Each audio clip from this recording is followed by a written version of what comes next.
Let's note that the overflow tubes, the bottom one goes down here, and the one on the top goes back across the engine to the other side. Notice I did take both of these, the big solid bar that goes here and the skinny one that goes all the way up to the top there. Before I go any further, I'll go ahead and drain the radiator. Nice Kawasaki green color.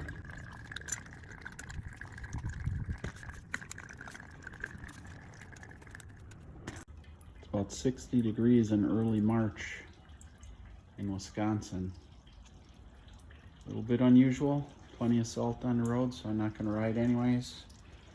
Decided to take the radiator off, drain in as much of the fluid out as I can. Radiator should come out easy.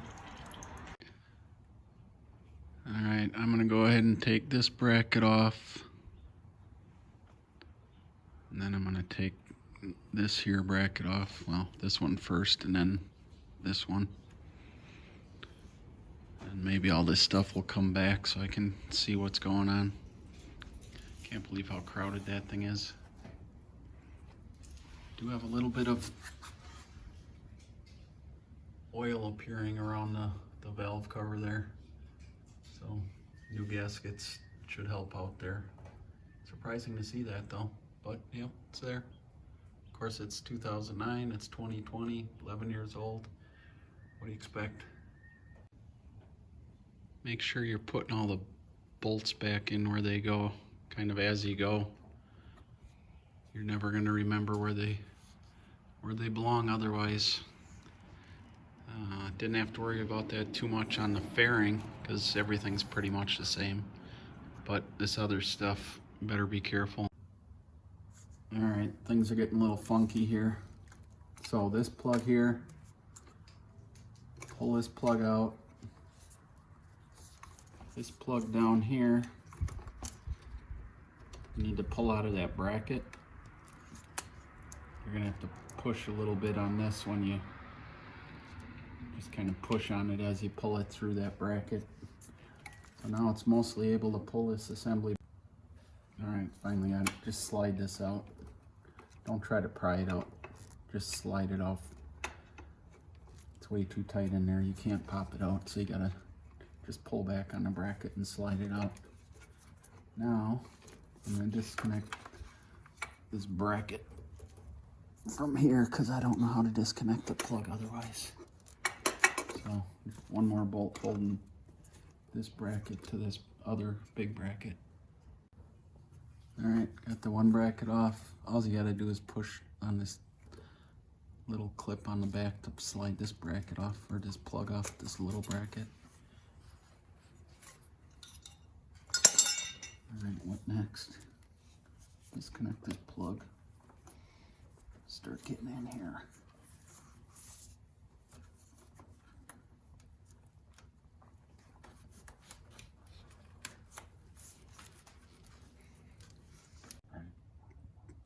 All right, I'm gonna drop the coolant tank just to get this harness to come down further. And then one thing to note, the hose on the coolant tank goes up over the top of the head here. So I'm just gonna pull that through, get that out of the way. Shouldn't let it fall in the junk down there. And then, yeah, drop the coolant tank, try to pull this stuff back and then get this stupid plug disconnected.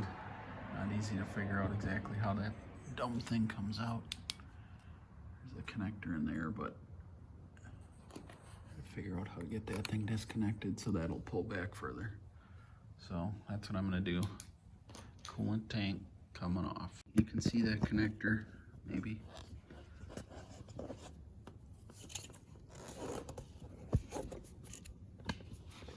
See that connector is disconnected now.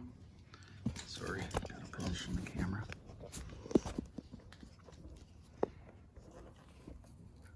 All right, that connector is now disconnected. basically all he had to do was push on the top of that plug and then pull this loose one here out. But it took a little while to figure that one out. All right, apparently somehow you've got to get this rubber thing off of the top, so I've got these little barbs here. Pull that out, and then I'm going to go up to the front.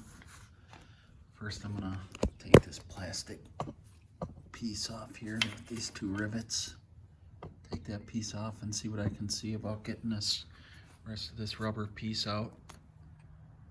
All right, with that plastic piece out, come over to this side.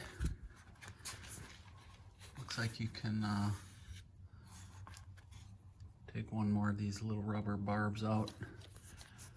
And I'm thinking it should start to come back around the other side. So I will pull this out and see what happens.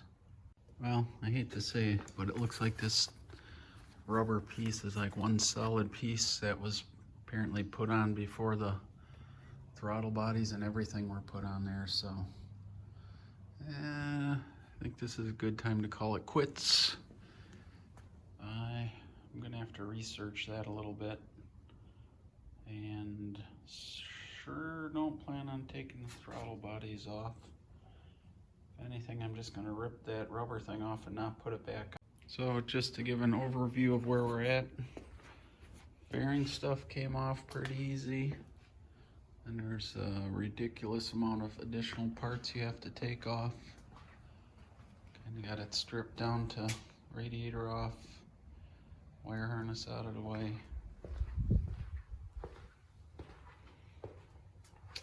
Now I've got to figure out how to get access to the top of the head.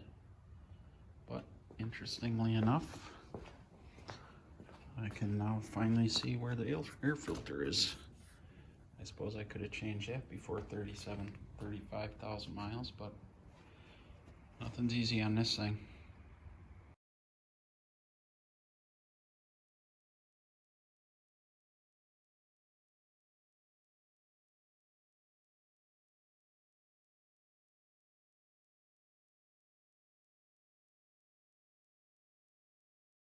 We're at the point where we're measuring the valve clearances. You can see a couple of them here are exposed pretty well. So I'll show you how to measure those.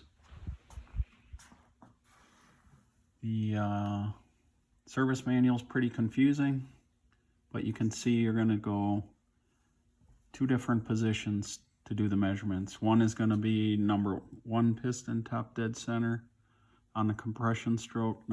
The other position is going to be number 4, top dead center at the end of the compression stroke. You don't really have to know which one you're at. You'll be able to tell just by the fact that you'll only be able to either measure these or measure these. The other ones won't be open, or you won't be able to check a gap there because it's going to be too tight. So right now I've got it positioned here. You can do 8 valves when you're in that position by the black dots. These 4, these 2, these 2. When you're in the other position, you'll do these 4, these 2, these 2. So looking at cylinder number 1, go take a quick measurement. I've got my chart here that I downloaded from somebody on a Kawasaki forum. It's supposed to be between 0.14 and 0.2. Optimum is 0.145. I measured 0.1. I've got the 0.1 feeler gauge here. Slide this in here. This is intake side. Intake, exhaust. I can slide I don't know how well you'll be able to see this, but I can slide the 0.1 in here. Snug. Can feel it snug. When I try to slide 0.11 in there, can't do it. So gap is 0.1. And again, that's the inlet.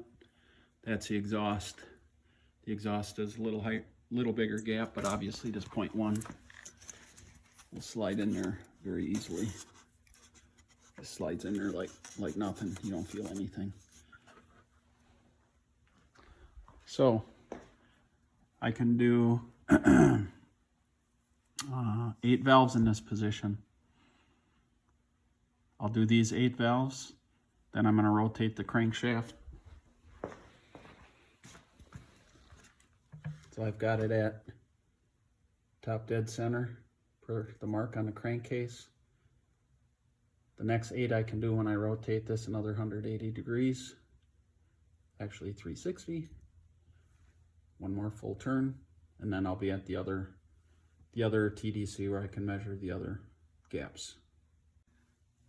So you can see I've got my chart filled out. I was in this position over here. So I did all 8 of these valves, all the ones with the black dots on them. I've got numbers filled in for all those, and they're all too tight. Not good. Gonna have to change a lot of shims. So I'm gonna rotate it 180 degrees and then do these 8 valves. All right, so right now you can see by the mark, maybe, that I've got 1 and 4 top dead center for the alignment on the crankcase halves. I kept rotating it around until I got this set up here. I want to check these valves. So you're going to get number 1 at top dead center, number 1 piston top dead center at the end of compression stroke. That should allow me to do these valves. So if you kind of look at this pattern, that's number 4 and number 3 cylinder exhaust. If you look in here, you can see the buckets are, maybe, I don't know if you can see that or not.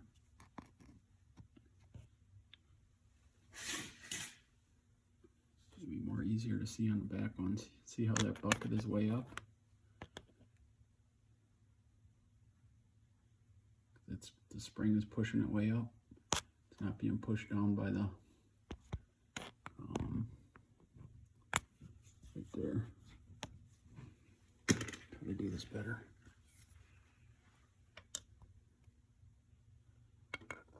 You can see the bucket right there. The shim. It's pushing. It's pushed way up out of the hole. So that one is good. And obviously the same valve on cylinder 4. It's in the same position. And if I look back here, then you can see the intake buckets are also hard to get some light down there. There, you can see the intake bucket is also up on both of those. So you can see where you can get a feeler gauge in there. So number 4 cylinder on the end here, I can do all 4 of those valves. Number 3, I should be able to do these 2 valves. Number 3, if you look in there, you can see the bucket. Can't quite see them all from one spot, but you can see right there. That shim is pushed all the way up, and so will the next one for cylinder 3. Obviously there's a pair of exhaust valves for 4, pair of exhaust valves for 3, intake 3, intake 4. So start. All right, so not to overly confuse you, but how many times you need to rotate this, but the only adjustments you're doing is when you're at top dead center on 1 and 4. You can see the 1 and 4 label on there. Line up that line with the crankcase half, the little mark where the crankcase comes together. So you can do 8 valves in this position. Keep rotating it clockwise only until you can do the other 8 valves. Honestly, I should know this. Don't remember how many times I had to rotate it to get it there. Probably, I should know that, but right now I don't. I'll have to think about it. But anyway, you're always doing it on 1 and 4. So you're gonna do 8 valves. When it's on 1 and 4 one time, rotate it till the other 8 valves are able to be gapped. Again, you can't really mess it up because You're either going to get the feeler gauge in there or you're not. All right, moving on. All right, here's a little tip. Take your feeler gauge set, just pull it apart. You can't work with it like this, so you're going to have to pull it apart. And especially on the thicker ones, you're going to have to give them a little bend so you can get underneath them decent. Once you get down to like 0.0, I don't even know why I had a bend in this one, but 0.07 or less, and they're so flimsy they go in there. Not an issue. 0.15, 0.2 millimeters. You got to bend them to get them underneath there so you can get a feel for how tight they are. But got all 8 measured. Take my spreadsheet inside and see what it looks like. Unfortunately, everything's way tight. Hopefully you can see those numbers. Every single one is tight, which means every single bucket needs to get opened up. I'm going to take a micrometer to double check those feeler gauges, make sure they look right, since they're pretty cheap. Other than that, figure out what I'm going to do next. You're going to have to take off these oil pipes. I didn't take them off when I was checking the valves, but seeing as though I need to adjust these or put in different shims, might as well pop these off now. And really, all you got to do is kind of find a spot to pry. Don't pry in any aluminum. Pry on a bolt head or something, and just kind of give them a little push where required, and you'll get them off. Not a problem. All right, probably one of the biggest pains I had was trying to get this white connector off right here. I ended up just leaving it together until I got the entire top end apart. You have to really push down far on this tab to get that to release. And for whatever reason, I could not do it while it was on the bike, so had to wait till the whole thing was apart. And next thing I'm going to do is take off the camshaft chain tensioner here, but I want to be prepared to pull up on the chain to take the slack off of it. Another thing is check your marks. You got a mark here that's lined up. It says EX. That's aligned at the top of the crank. You got a line over on this side. It's got a dot. Hard to see the line, but there is a little line there, and the dot, that's aligned with the top of the crank there. And you got this sitting at 1 4 top dead center for this mark on the crankcase half. Main thing you want to do is do not let the chain slip on any of those sprockets as you're doing this work.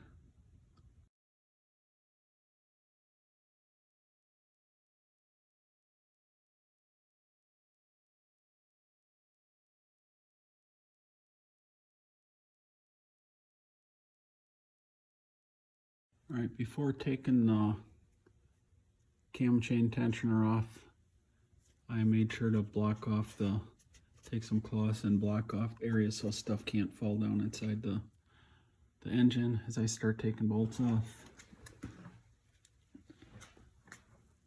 Already took this cover off here. This one came off. Cover that one over here, but you can see there's just a little bit of play here. Hook a bungee up to that, kind of hold that in place just in case when I take the tensioner off. There's quite a bit of slack there. Don't want these teeth to jump gears here. That's the main thing.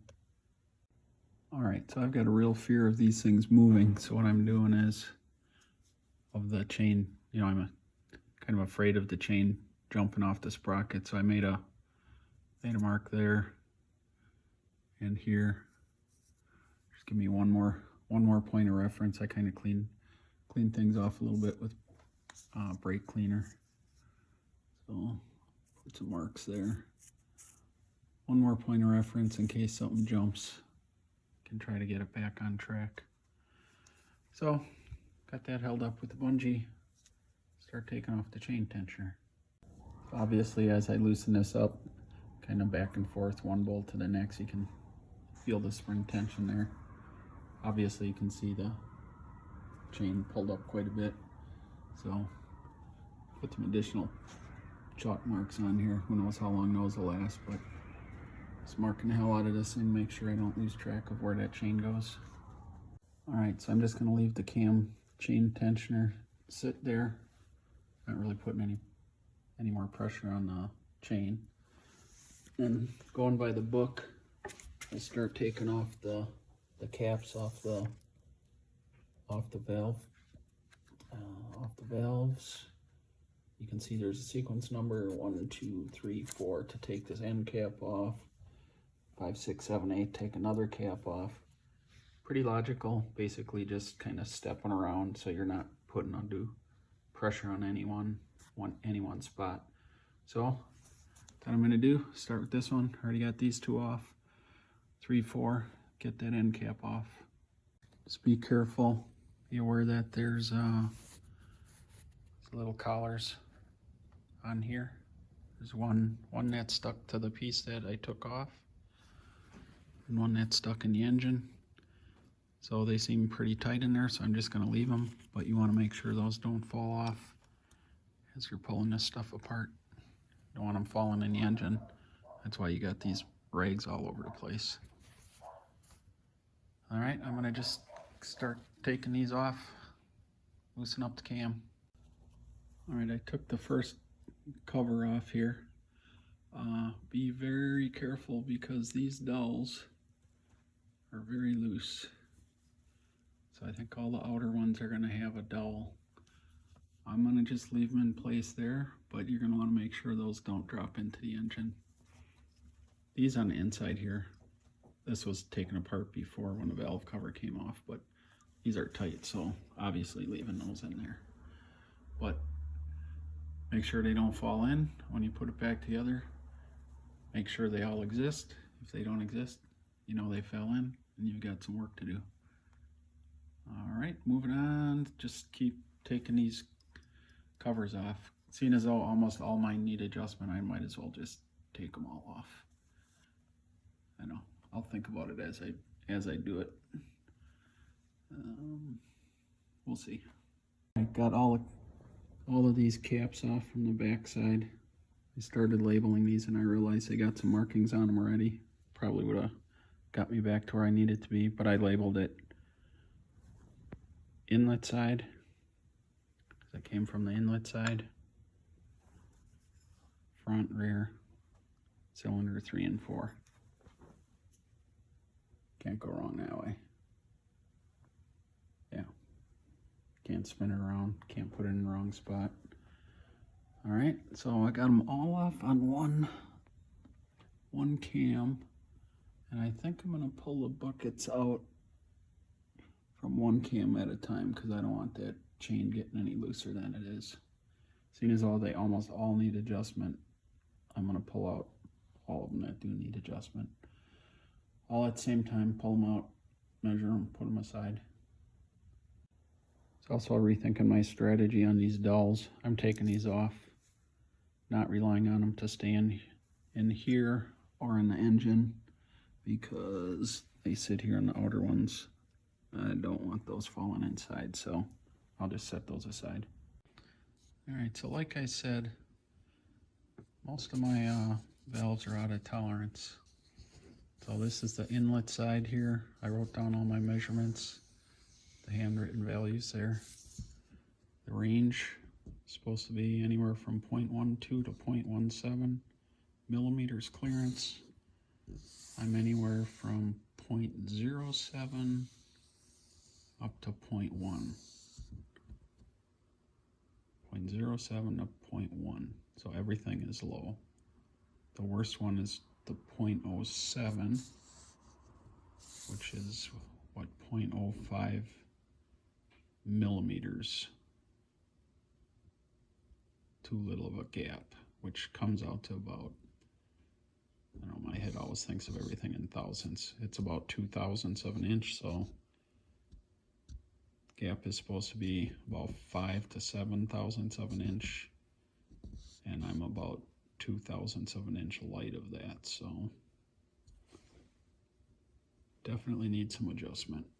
So out come the buckets. I'm just going to take all the inlet buckets off. That's the cam I have loosened up first. All right, so what I'm doing is lifting up on the cam and pulling out these buckets one by one. Using my handy dandy MacGyvered magnet on the end of a pencil. Just lift up the cam, pull them out. Magnet's strong enough to kind of hold on to the, you can see the shim inside. So it kind of holds on to that. Take that, put it in the proper spot in my egg carton, labeled exhaust, and just start setting them in the egg tray, and then I'll measure them once they're all in the egg tray. But I think they're going to get progressively more difficult to get out as you get to the end because the camshaft doesn't lift up as nicely. But we'll have to deal with it. So ultimately, to get these last two out, because you can't really tilt that cam up, I kind of rolled it over, you know, keeping tension on the chain here. Make sure I don't lose the sprockets, and then I'm just going to kind of roll it back into place. And I'm going to have to order new shims, so I'm just going to put this cam back in, put one of the covers back on just to hold it in place. But again, be very careful not to move that chain off those sprocket teeth. I didn't want two cams flopping around at the same time, so I just put the one cap back on to hold the intake cam on. And now I'm going to just start unbolting the caps from the other one, from the exhaust side, for the pattern, for the sequence that they show on the chart here. And then we'll pull those buckets out, same way I did the intake buckets. All right, both of the caps taken off the exhaust cam. So I'm going to start on the far side, lift that up, just start pulling out the buckets. All right, all the buckets are out. Put them in my handy dandy egg carton.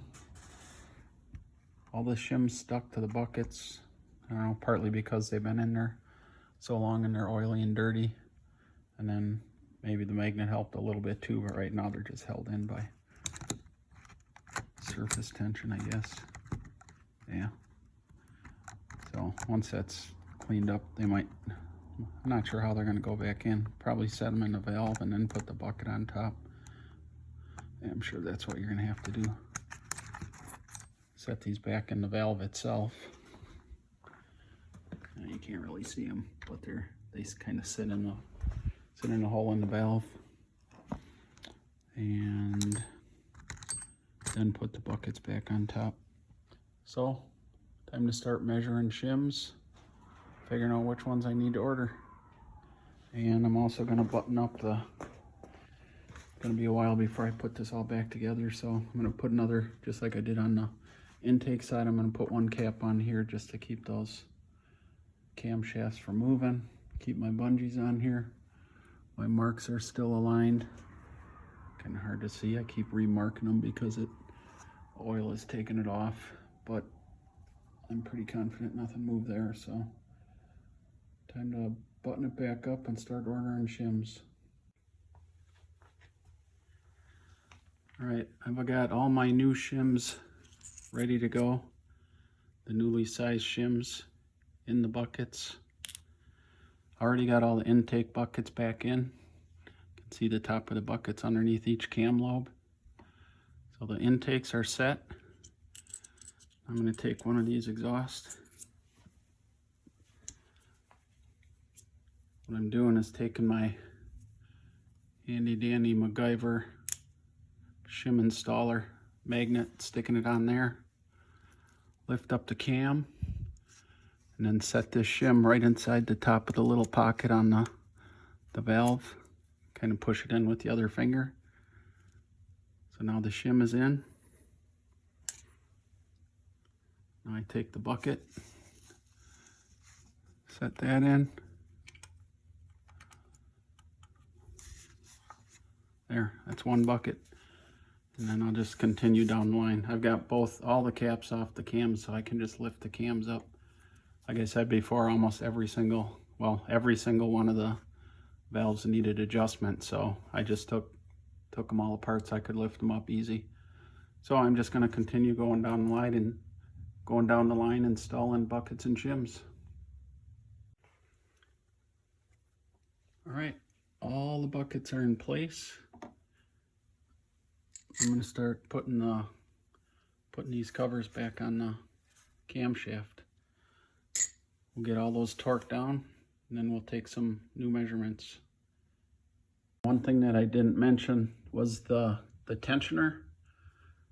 Before I started rotating the cam chain around, I put the tensioner back in and just put it finger tight. I actually bought a manual tensioner to install.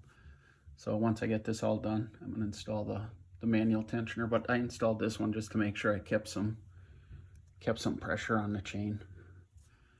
Didn't want it to jump off while I was moving it around.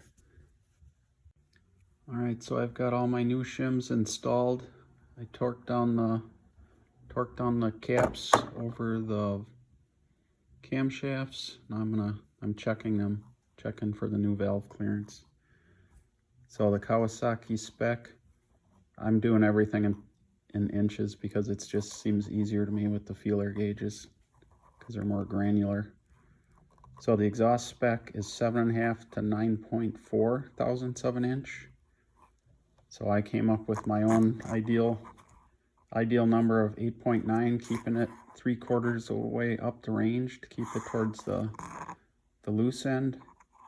So my ideal, I'm calling 8.9 with an acceptable range of 8.5 to 9.4. I've already checked a bunch of these. I'm at 9.4, 9.6, 8.5, and 9.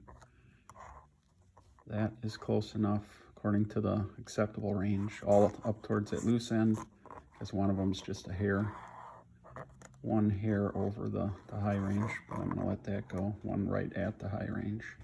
But I'd rather have them at the high range than the low end. So how do you check those? Once again, get your timing mark. 1 and 4 top dead center. When I have 1 and 4 lined up with this mark on the crank, I can do half of the valves. I can do 8 of them in that position.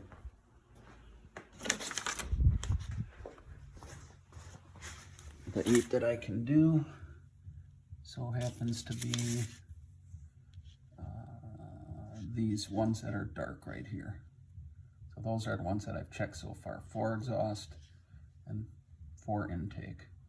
So just to give you an idea, this is a 8 thousandths. So my range, what did I say it was, like 8.5 to 9.5, somewhere in there. So 8 obviously slips in pretty easily on both of these two and that one. Again, I can do all 4 of these exhausts, 1, 2, 3, 4.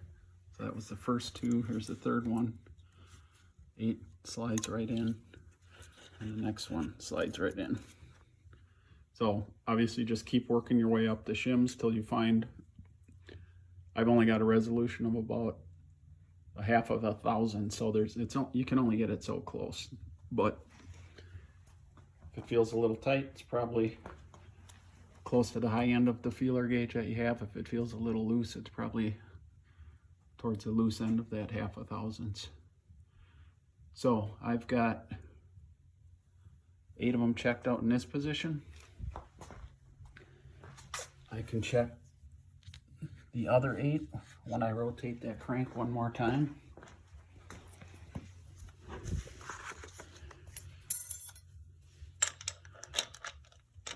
So I'm going to rotate this around.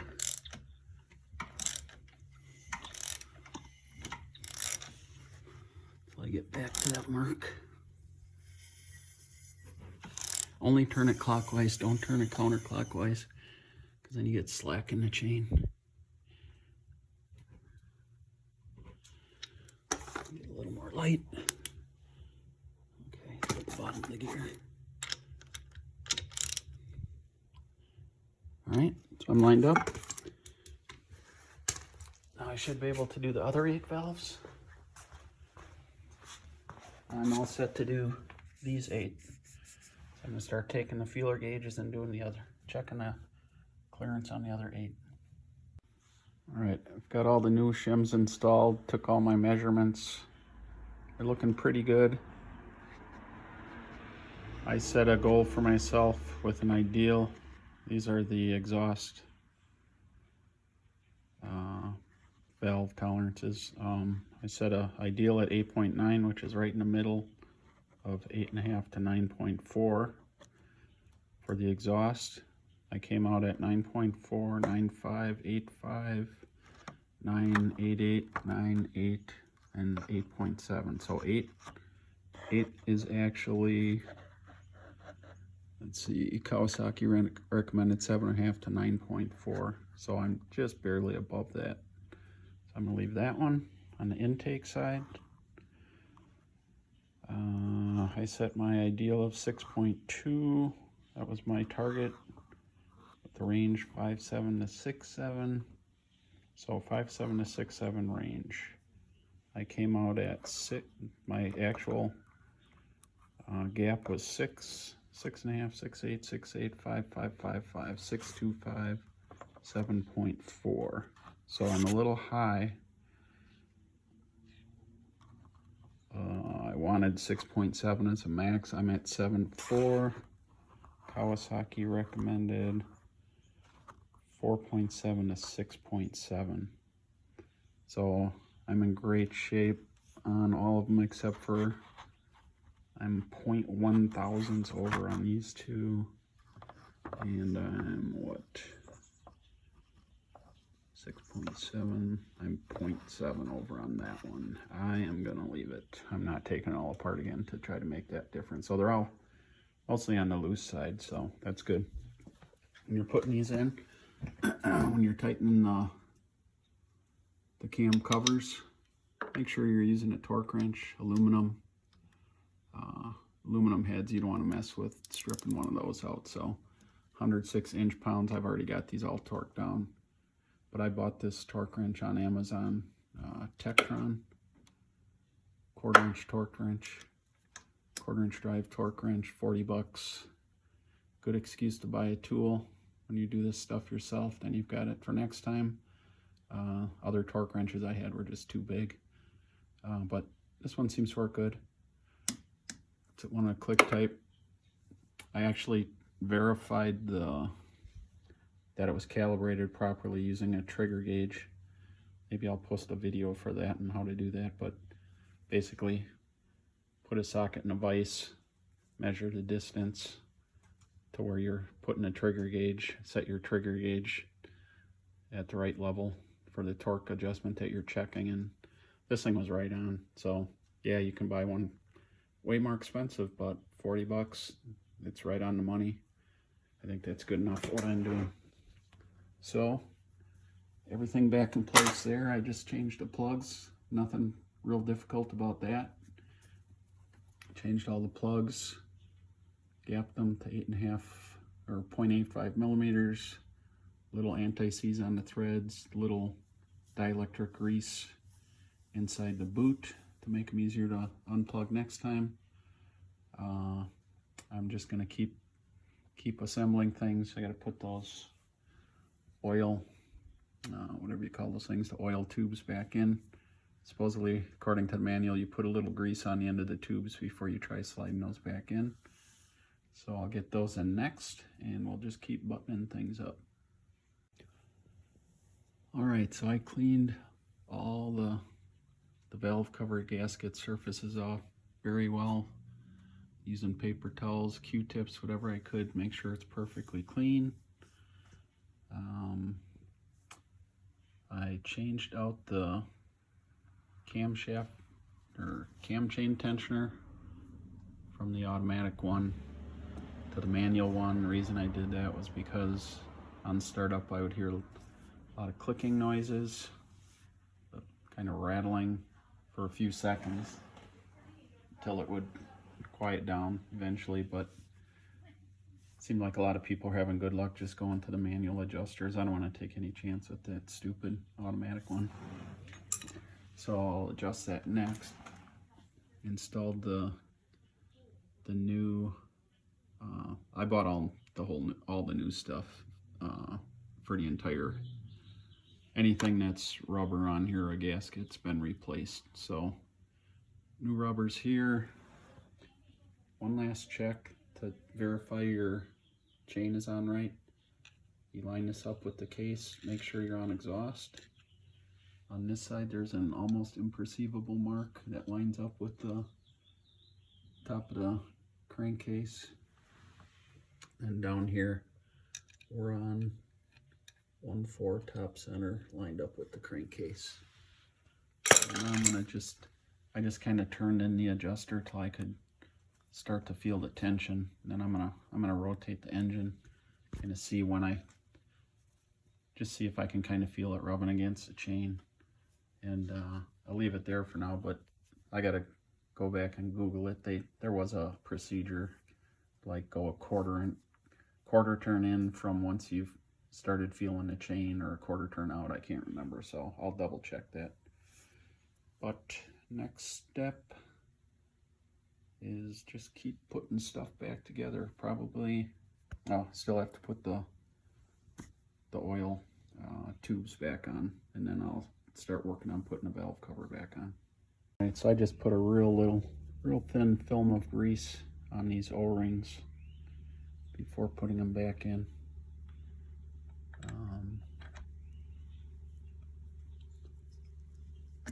They go in pretty easy.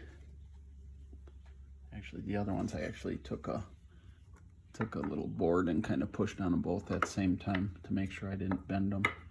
But they go in fairly easy. So make sure those are all the way in. Move on to the next one. I actually had to look back at my previous pictures and videos to make sure I had these right, because this one, you can actually put this one in backwards. I think you'd run into some problems because it would probably interfere with when you put the valve cover on, but just had to double check to make sure I was getting those back on right. Valve cover gasket on using this ultra black. Just put a real thin layer around these channels. So got it on this side. I'm going to start the gasket on this side and then move to the next side. Make sure it's still wet while I'm applying it. I was a little bit worried about how tightly, worried about this gasket kind of coming off before I got the valve cover on.